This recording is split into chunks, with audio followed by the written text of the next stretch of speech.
Alright, welcome back to Creating a Cyborg Girl Part 4. So this tutorial is a speed sort of fast forwarding of the me drawing here. If we did this in real time it would take forever. But basically what I'm doing here is constantly moving back and forth between black and white on the two layers and just redefining the shape and trying to find the form. Sometimes I'll erase the image a little bit and allow it to see through a little bit so you can then change the lines, and basically it's a lot of fun just to kind of play around with the form. The rotation of the canvas, if you hit the R key, you get the rotation, so you can rotate the entire canvas and allow yourself to be in a more comfortable position for drawing.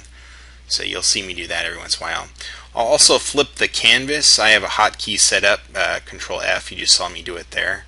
That's really good for seeing basically a mirror image of it. Everything's completely flipped over in the opposite direction so that you can usually tell easier if something's off. I zoom in, zoom out a little bit every once in a while too. That's always a good practice. But you can see here basically I'm just blocking in the structure a little bit more. Trying to define the silhouette. Eventually these two layers get merged down into one layer, so that basically I'm flipping back and forth between the black and the white. And this isn't going to be a black and white illustration. It's just it's the way my process in determining the silhouette. It's the way I deal with it. It's not necessarily the only way to work, and it's definitely not the only way I always work either. So it's just something I do right now. So you can see here I'm trying to figure out some robotic stuff in the neck, and just to add a suggestion of detail. Again, later on I'll be going in and really rendering and texturing these different areas out when I go full color. You can see me trying to deal with the hand here. As I was working, I noticed certain things are wrong. Like the arm angle and the leg angle are pretty much the exact same angle, and I actually write it down later on here that I wasn't crazy about that. But here I am going into the leg now, and I decided with this one it would be kind of fun if the foot was more like a tennis shoe, and then the rest of the leg was more cyborg-like. And yeah, just adding mechanical things that I think about. Some things I repeat in my my artwork, and I try to. Sometimes I'm okay with that, and other times I want to break that up and redefine it. But you basically have certain aesthetics that cyborgs have that you kind of have to have for your image to work out and represent a cyborg. There has to be some sort of joint connection that has a mechanical feel. Usually that happens in the ankle, the knees, the elbows, and so forth, depending on what kind of cyborg and how much of the mechanical stuff you want to show off. Again, I rotated the canvas here just so it's easier to draw, so it looks a little strange, but I just flip it again, just hitting the R key, and then you just swivel around and rotate however you want.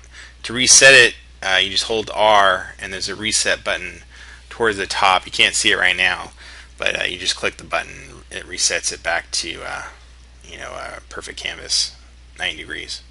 So basically just going through rendering, adding little details.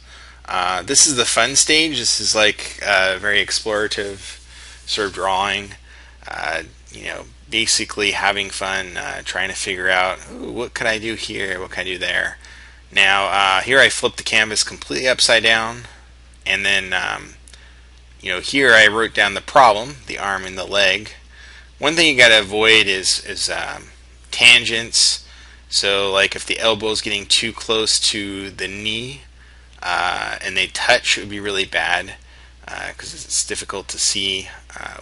And the other thing that can be problematic at times is having the exact same angle. It just doesn't look natural. So even though we're talking about a cyborg, it's a humanoid type character, so we want it to be a little bit more natural in the pose. And eventually here what I do is I select the arm and actually rotate it. So you can do this very easily just using the lasso tool. you draw around the selection and then hit Control T, and basically that resizes it, and you can just move it around wherever you want as long as it's on one layer, which is what I did. I flattened the black and white layer together, and so now I'm just working back and forth between the two because I realized it would need to come down a little bit looking at my original sketch, and I also adjust the angle just slightly. But now I'm working on the other arm. It's come along okay. I'm definitely having fun at this point.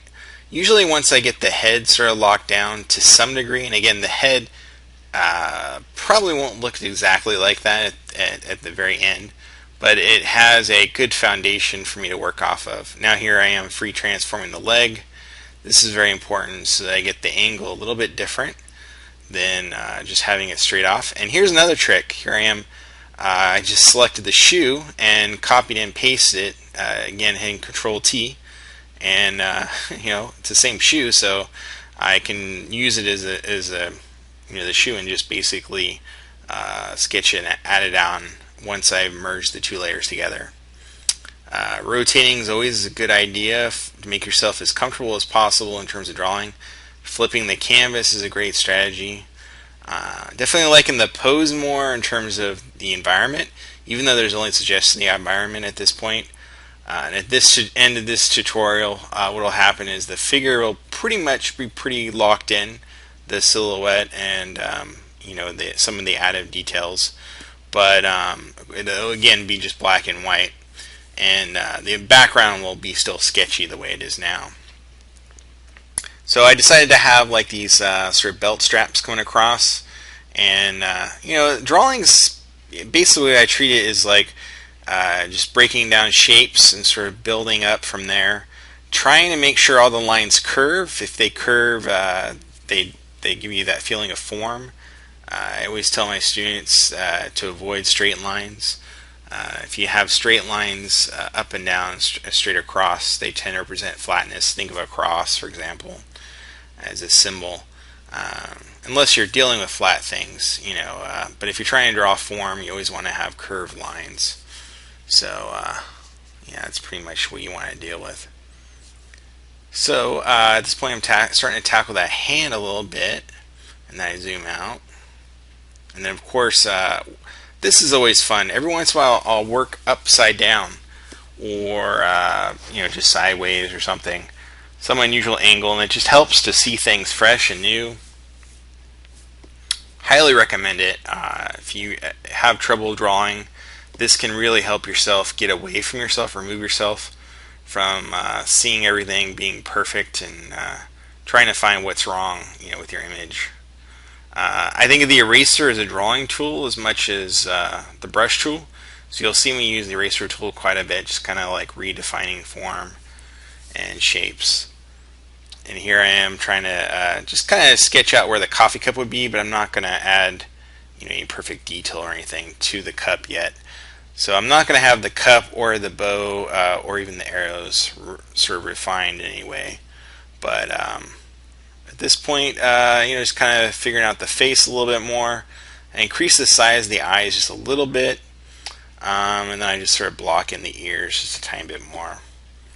But overall, this is looking pretty good. This is definitely a good starting point from here to jump off and into color. The way I'd work is just add new layers. You'll see it in future tutorials, and add clipping masks to make sure the color and textures basically fall onto this layer here. So we'll continue in the next tutorial, and at this point this is looking really good as a good starting point. We'll see you soon in Photoshop CS6. Ciao.